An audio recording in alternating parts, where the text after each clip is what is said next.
오늘 우리가 함께 볼 하나님의 말씀은 출애굽기 9장 1절에서 7절까지입니다.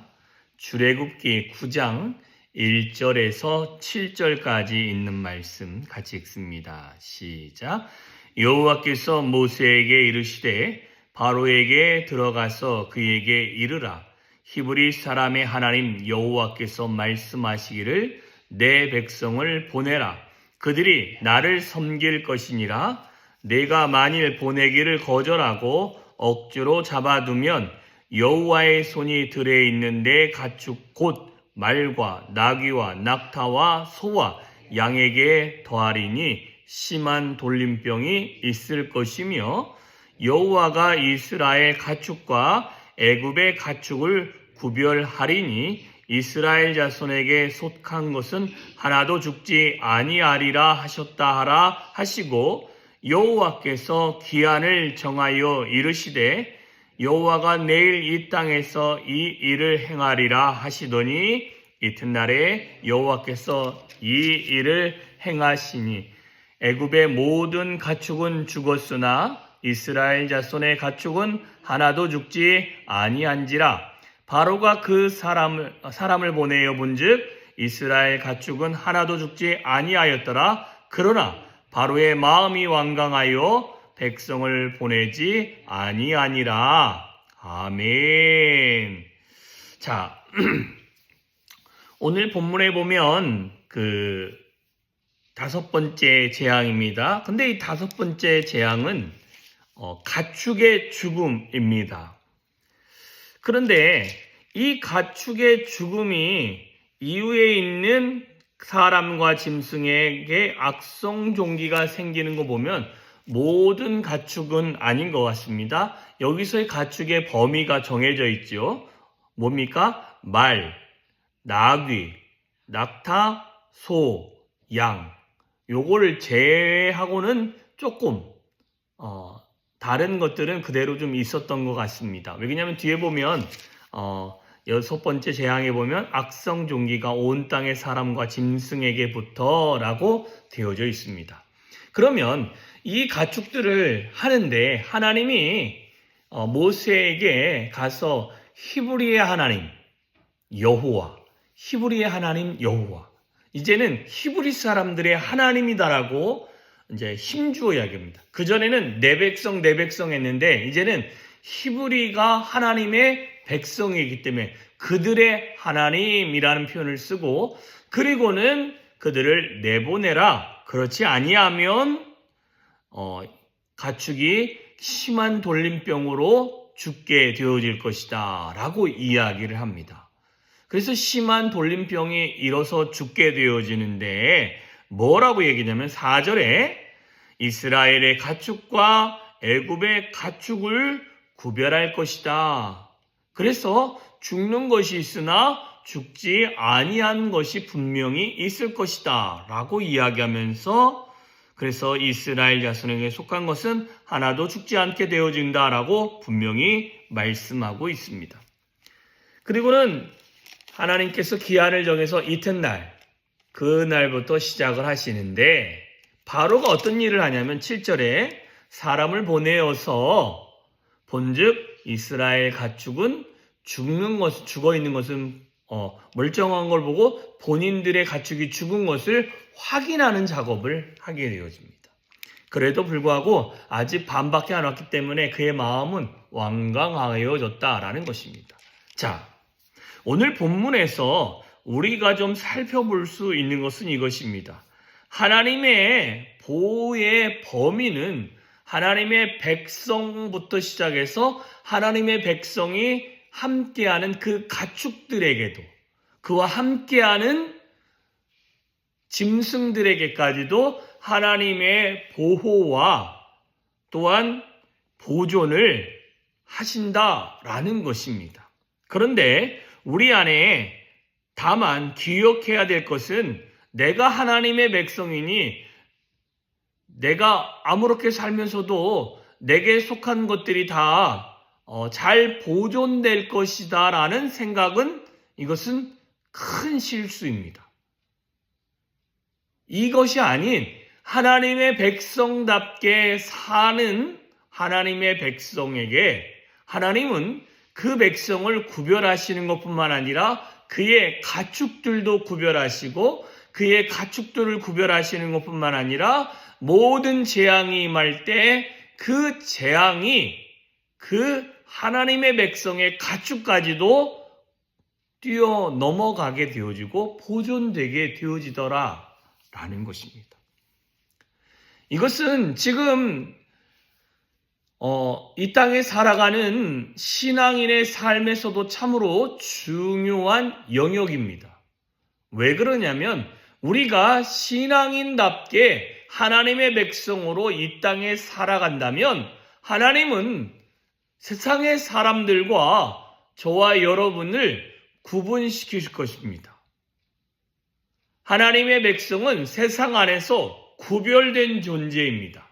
그래서 구별되어져서 하나님의 유일한 하나님의 축복을 누리고 받을 수 있도록 하나님의 은혜를 허락해 놓으셨습니다.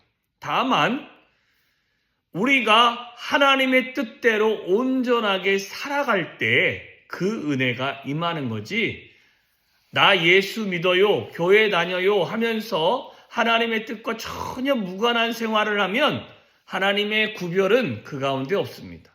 하나님의 구별이라는 것은 삶이 거룩한 것이요, 또한 언어가 거룩한 것이요, 그의 행위가 거룩한 것입니다. 거룩이라는 것은 우리가 성경에서 확인하듯이 구별되어졌다 라는 것입니다. 그러나 우리는 세상 안에 있습니다. 그 안에서도 삶과 언어와 행위가 믿지 않는 사람과는 구별됩니다. 그러면 그 구별됨 안에서 하나님이 우리를 붙들어 주십니다. 성경의 다른 부분에는 그의 강한 손으로, 편팔로 우리를 안아주신다라는 표현이 있지요. 하나님이 우리를 붙들어 주시는 것입니다. 그런데 더 놀라운 것은 우리에게 속한 짐승까지도, 그게 뭐냐면 우리에게 속한 재산까지도 하나님이 붙들어 주신다라는 것입니다. 왜 붙들어 주실까요? 그 짐승이 뭐 더 대단해서 붙들어 주십니까? 아닙니다. 하나님의 백성의 소유물이기 때문에 그 소유물 또한 누구 것입니까? 하나님의 것이기 때문에. 그래서 하나님이 붙드시고 보호하시고 또한 동행하여 주시는 줄 믿습니다. 그 하나님의 은혜를 저와 여러분이 경험하고 누리고 그것들을 우리가 알아갈 필요가 있는 것입니다. 지금도 하나님은 이 출애굽 때의 하나님의 이 모습은 지금도 저와 여러분의 삶에 유효한 말씀이고 지금도 진행되고 있는 말씀입니다.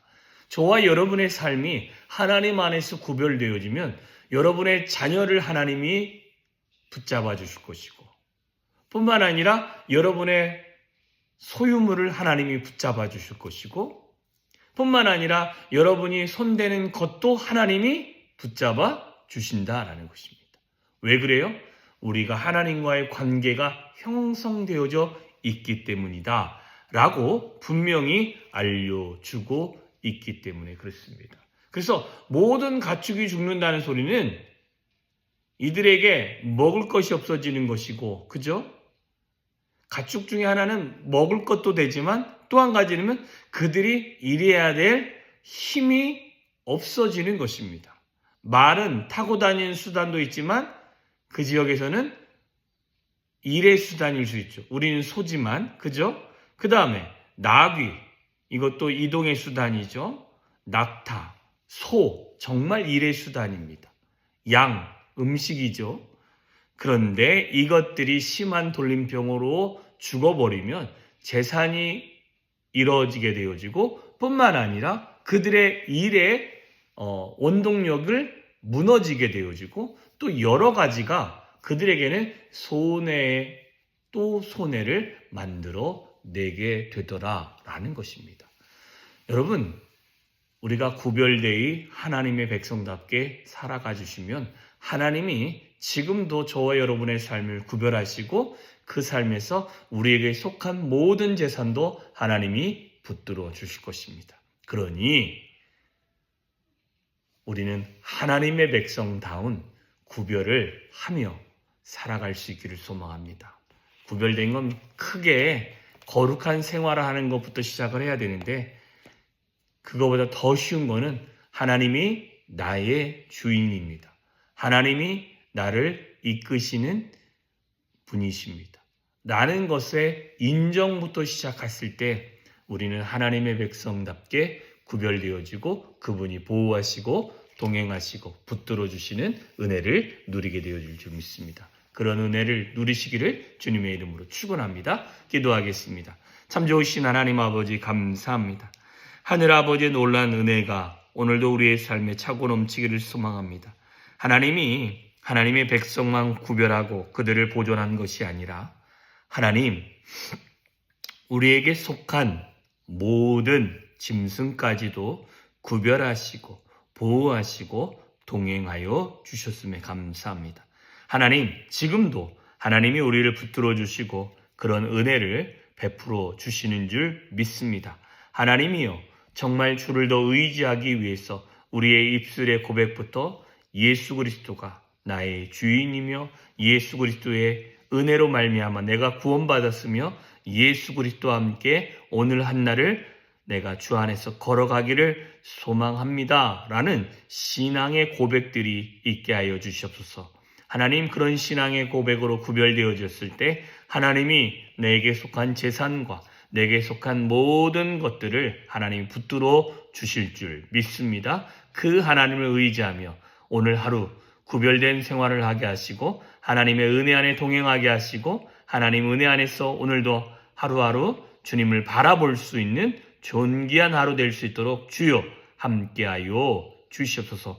놀라운 은혜가 우리의 삶에 늘 차고 넘치기를 소망하며 예수님의 이름으로 기도하였사옵나이다. 아멘.